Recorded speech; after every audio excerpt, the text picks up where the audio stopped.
Alors dans cette deuxième vidéo sur les conférences de presse de la Malaisie sur le MH370, pour l'instant je n'ai retrouvé qu'une seule des deux vidéos. Il doit y avoir certainement une deuxième conférence.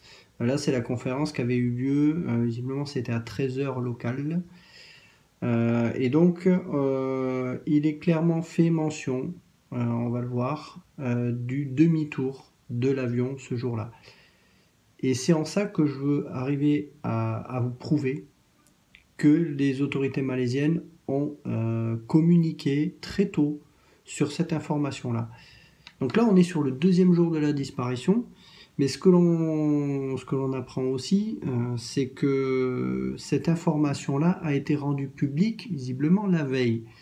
Donc, faut que j'aille regarder ça un peu plus dans les détails s'il y a un communiqué de presse qui avait été publié, mais ça a été visiblement annoncé par le Premier ministre la veille. Donc, c'est-à-dire au cours des moins de 24 heures après la disparition de l'avion. Je recale un petit peu tout ça, c'est pas précisé dans les conférences de presse en détail. La veille, donc le lendemain, le matin même de la disparition de l'avion, les militaires malaisiens regardent les enregistrements radar et découvrent ce qui pourrait être le MH370 qui a traversé la Malaisie. Pour l'instant, les informations qui sont données dans ces conférences de presse ne sont pas extrêmement précises. Il est juste évoqué que l'avion ait fait un demi-tour. Alors, on ne suppute pas du tout sur les causes de ce demi-tour, hein. Pour l'instant, on n'en sait rien. Ce que visiblement, ce que l'on sait, c'est que la veille au soir de cette conférence, lorsque le Premier ministre malaisien a été informé de cette nouvelle, il a demandé à étendre les recherches qui se passaient jusque-là en mer de Chine, donc à l'est de la Malaisie, de les étendre à l'ouest, côté détroit de Malacca. Donc ça, c'est une information qui est importante parce qu'il est souvent fait mention dans les médias, que ce soit par Florence de Changy ou comme on me l'a rapporté aussi par Guillaume Watrolo, que la Malaisie avait cherché pendant 5 jours, voire une semaine, sans le dire, dans le détroit de Malacca. Clairement, quand on regarde ces conférences de presse, on s'aperçoit que oui, ils ont communiqué. Ils n'ont pas donné tous les éléments qu'ils avaient en leur possession pour l'instant parce qu'ils étaient toujours en train d'investiguer, c'est ce qu'ils disent. Mais pourquoi ils sont justement assez distants ou du moins prudents sur ce qu'ils disent en disant que c'est un possible demi-tour et que c'est possible que ce soit le MH370, tout simplement parce qu'on a affaire à des données radar primaires. C'est-à-dire qu'on détecte uniquement la masse métallique de l'avion. Comme le transpondeur a été coupé, il est impossible d'identifier ce contact radar. Donc ils sont forcés de rester, on va dire avec ce terme de possible. Donc il faut vraiment comprendre ça. Donc il y a 3 thèmes qui sont évoqués ici, je crois que c'est le ministre de l'aviation civile si je ne me trompe. Donc on a ce possible demi-tour.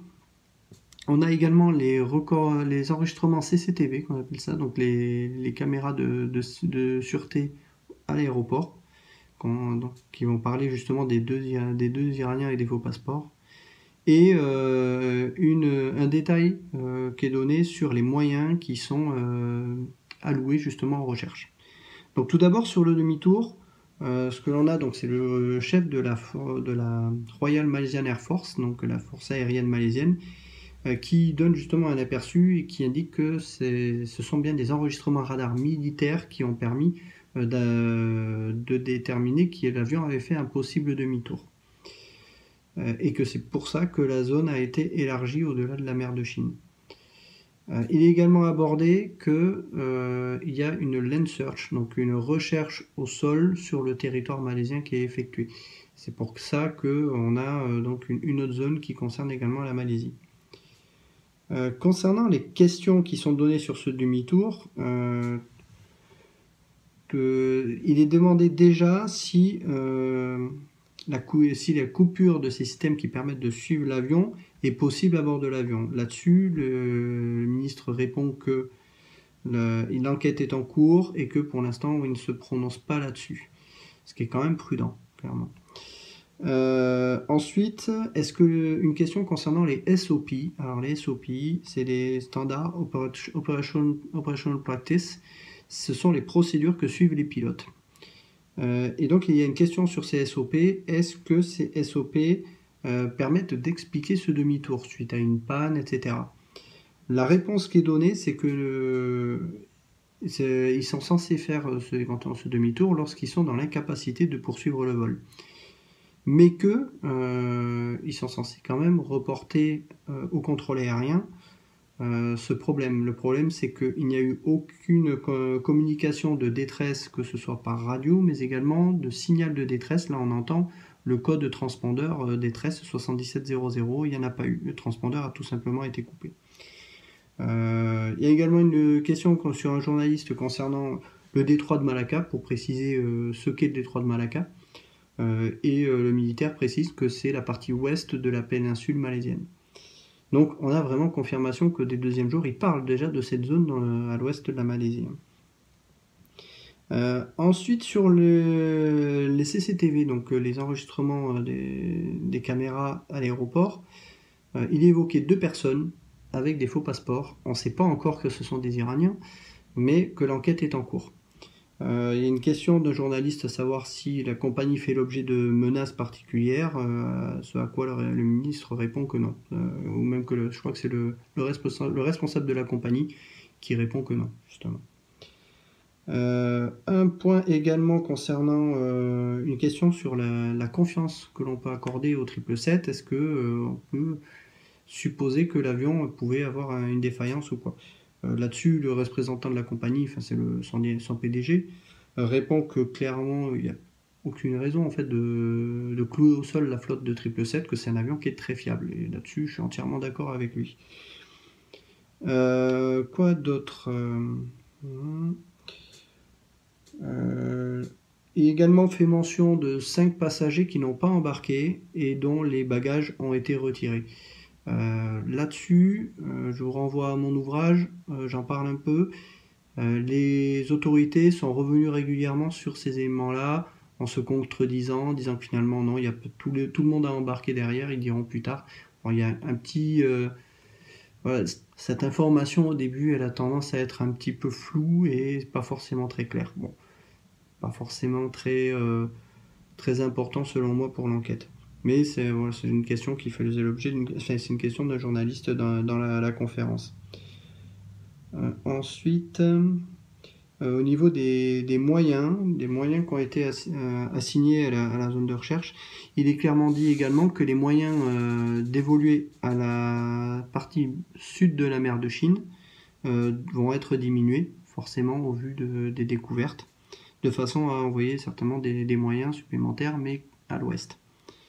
Donc c'est là que justement il est dit que le Premier ministre l'aurait annoncé la veille. C'est en ça qu'il faut que je retrouve s'il y avait un communiqué de presse qui avait été communiqué à cette occasion-là. Même s'il n'y a pas eu... Voilà, je pense que s'ils en parlent, c'est que forcément ça a été communiqué et que les journalistes sont au courant. Les moyens, on a 22 appareils qui sont donnés, que ce soit des avions, des hélicoptères, 11 de l'aviation militaire malaisienne.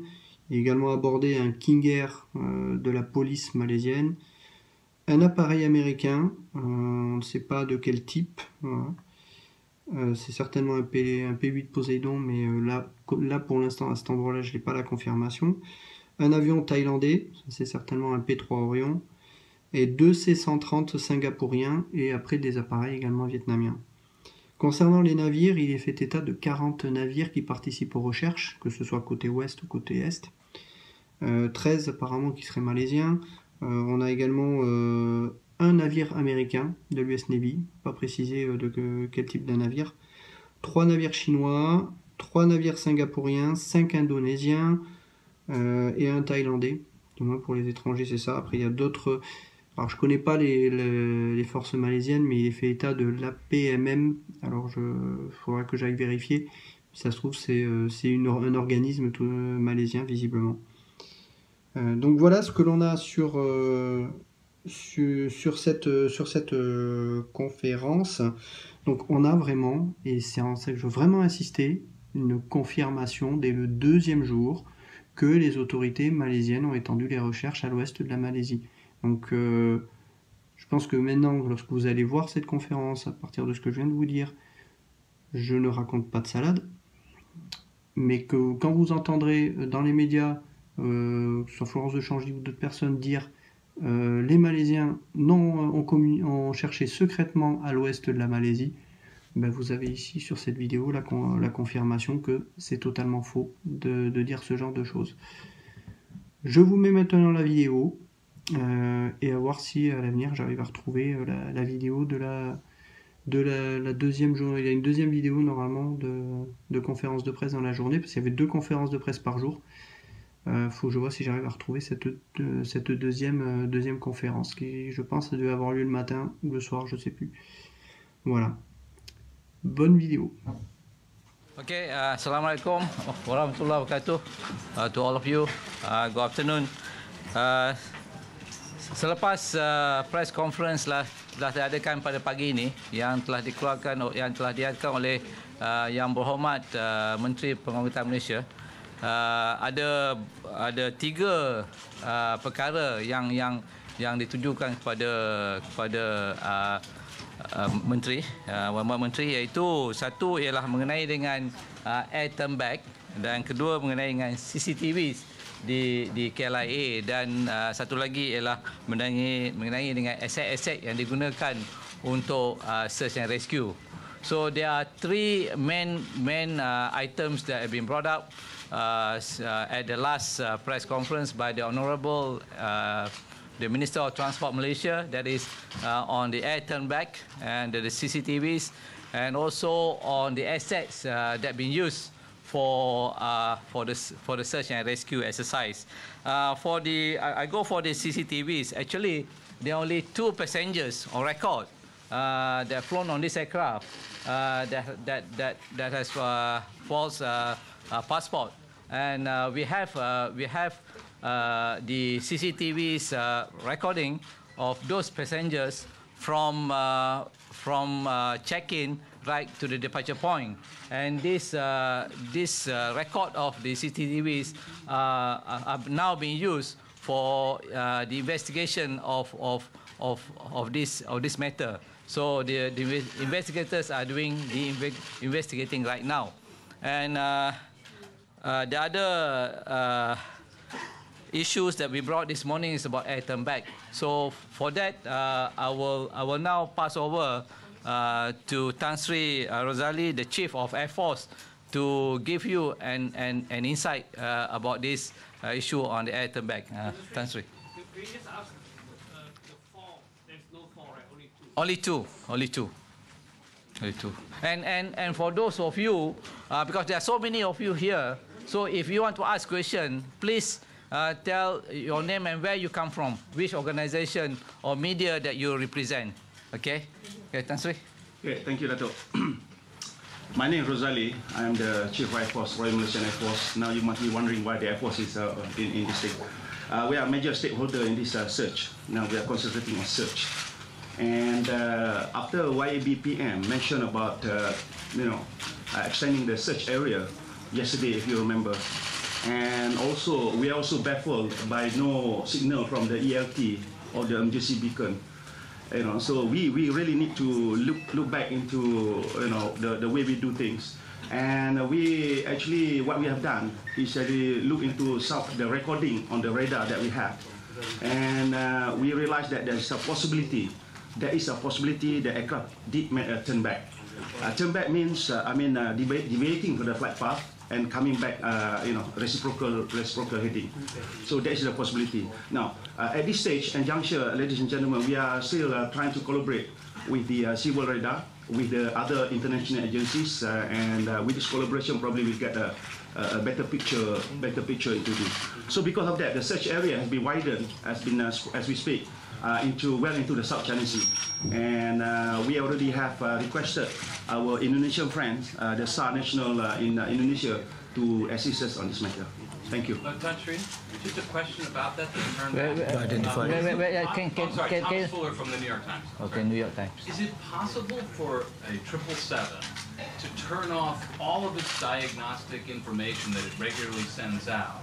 I mean, is that actually technically possible that it would A, disappear from the radar, but also all of this diagnostic information that's routinely sent out would just cease? Is there a button that you can press to do that? I think that is something that we are all like to know the answers as well, and we are investigating on that matter, and we are talking to the experts from the airline, and also we will get assistance from Boeing, in fact, on this matter. That will be part of the investigation. Wouldn't it be just a basic question? Can an aircraft disappear into thin air? I just cannot speculate something that we are not sure. Now, it's better that we get from the right resources, from what is the technicalities of the aircraft. I think we have to be fair to us. We have to look at every angle of this investigation. We just cannot do something very fragmentally or piecemeal investigation.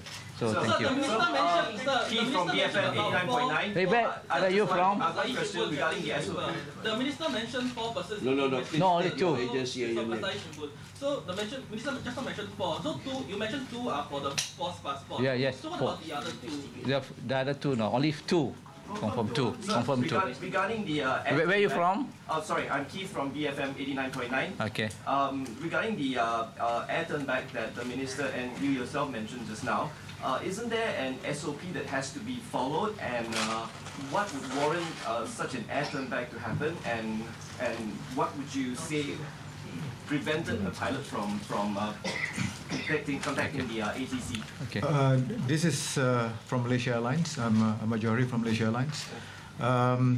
When there's an air turn back, normally there is the pilot is unable to proceed as per plan.